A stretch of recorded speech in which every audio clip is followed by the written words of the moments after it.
With recent mass shootings in the news, people are talking about public safety, and that's something some of Kentucky's high school students have been working on for months now. Today, students across the state presented their recommendations on how to prevent and respond to school shootings.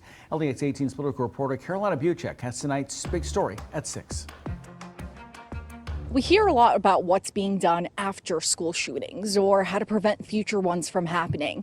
But often in those conversations, important voices are missing, the voices of students. But today, with this report, that changed in Kentucky. Today we have a presentation for you. High school students from all across Kentucky sat at the education boardroom table today, and they led a serious conversation about school safety when it comes to shootings. We realized we needed to use our voices to change. This is a project they took up shortly after the mass shooting in an elementary school in Uvalde, Texas. And today they presented their recommendations on how to prevent school shootings, how to best respond to a school shooting, and how to support a community that goes through one.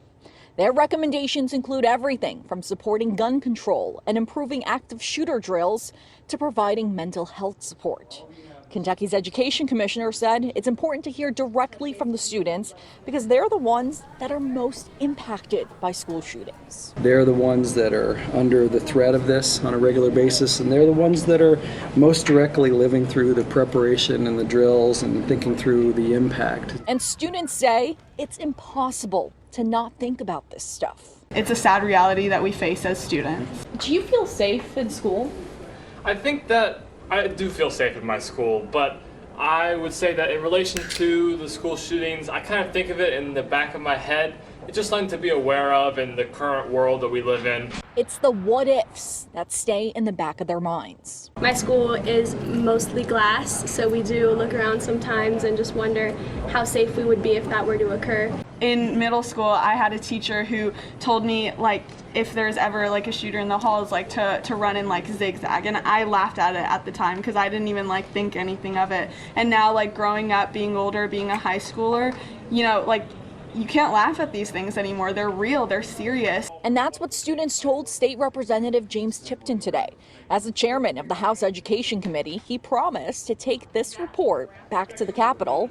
But will changes be made? And hopefully we can make some improvements to what we're currently doing through this process. Tipton told students that Kentucky is already ahead of the game, thanks to the school safety bill that was passed in 2019.